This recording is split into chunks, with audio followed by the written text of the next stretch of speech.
Supreme കോടതി അഭിഭാഷകനാണ് Shri M R Abhilash.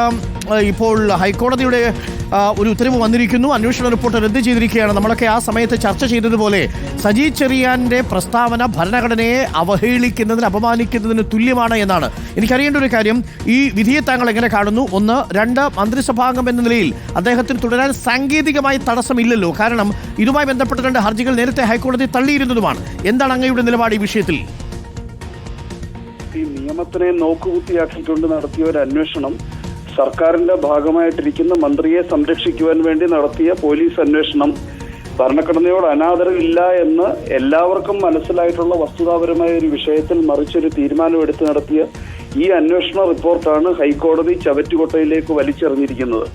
വളരെ സത്യത്തെ ഉയർത്തിപ്പിടിക്കുന്ന, നിയമത്തെ ഉയർത്തിപ്പിടിക്കുന്ന, ഭരണഘടനയുടെ അന്തസ്സത്തെ ഉയർത്തിപ്പിടിക്കുന്ന, സംരക്ഷിക്കുന്ന ഒരു വളരെ സ്വാഗതാർഹവും അനിവാര്യവുമായിട്ടുള്ള ഒരു വിധിയാണ് ബഹുമാനപ്പെട്ട ഹൈക്കോടതിയിൽ നിന്നുണ്ടായിരിക്കുന്നത്. ഇനി മന്ത്രിസഭാംഗമായി സജി ചെറിയന് തുടരാൻ സാങ്കേതികമായി തടസ്സമുണ്ടോ, അതല്ല ധാർമ്മികമായി അദ്ദേഹം ആ പദവിയിൽ തുടരുന്നത് ശരിയല്ല എന്നാണോ വിധിയുടെ പശ്ചാത്തലത്തിൽ നമ്മൾ പറയേണ്ടത്? അല്ല, സാങ്കേതികമായിട്ട് തടസ്സമില്ല. ധാർമ്മികമായിട്ടും അദ്ദേഹത്തെ വീണ്ടും മന്ത്രിസഭയിലേക്ക് കൊണ്ടുവരാൻ എടുത്ത ആ ഒരു തീരുമാനത്തിനേറ്റ ഒരു തിരിച്ചടിയാണെങ്കിലും ഈ ഒരു അവസരത്തിൽ പുനരന്വേഷണ ഉത്തരവിട്ടതുകൊണ്ട് അദ്ദേഹം രാജിവെക്കണമെന്ന് ശഠിക്കുന്നതിനകത്ത് കാര്യമില്ല. പക്ഷെ എന്നാലും ഇതൊരു കനത്ത രാഷ്ട്രീയ പ്രഹരമാണ്. നിങ്ങൾ എത്ര അധികാരത്തിൽ, എത്ര ഉന്നതമായ കസേരയിൽ ഇരുന്നാലും ഭരണഘടനയും അത് ഉയർത്തിപ്പിടിക്കുന്ന മൂല്യങ്ങളും അതിലും ഉയരത്തിലാണ് എന്ന് ഉദ്ബോധിപ്പിക്കുന്ന ഒരു ഉത്തരവാണ് ബഹുമാനപ്പെട്ട ഹൈക്കോടതിയിൽ നിന്നും വന്നിരിക്കുന്നത്. എം ആർ അഭിലാഷ്, അന്നത്തെ ന്യായീകരണങ്ങളൊക്കെ താങ്കൾ ഓർമ്മിക്കുന്നുണ്ടാവും. ഇത് ഒണാട്ടുകര ഭാഷയാണ്, ഭരണഘടനയെ അപമാനിക്കാൻ ഉദ്ദേശിച്ചതല്ല, ഇത് പാർട്ടി ലൈൻ ആയിരുന്നു.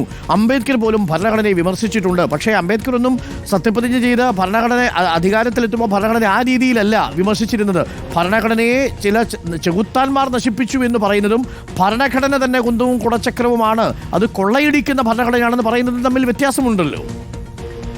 ഏറ്റവും പാർലമെന്ററി വിരുദ്ധമായിട്ടുള്ള വാക്കുകളിൽ ഭരണഘടനയുടെ സംരക്ഷണയോടുകൂടി ഭരണഘടനാ പ്രകാരം സത്യപ്രതിജ്ഞ എടുത്ത് അധികാര കസേരയിലേറിയ മന്ത്രി ഇത്തരത്തിലൊരു പ്രയോഗം നടത്തുന്നതിനകത്ത് നിയമവിരുദ്ധതയും പൗരബോധമില്ലായ്മയും എല്ലാം വളരെ പ്രകടമായിരുന്നല്ലോ. ഓണാട്ടുകര ഭാഷ എന്ന് പറയുമ്പോൾ ഇത്തരത്തിൽ ഭരണഘടനാ വിരുദ്ധമായിട്ടുള്ള അല്ലെങ്കിൽ ഭരണഘടനയെ വെല്ലുവിളിക്കുന്ന തരത്തിലുള്ള ഹീനമായ പ്രയോഗങ്ങൾ നടത്തിയിട്ട് അത് ഓണാട്ടുകരയുടെ ചുമലിൽ ചാർത്തി വയ്ക്കാൻ കഴിയുമോ?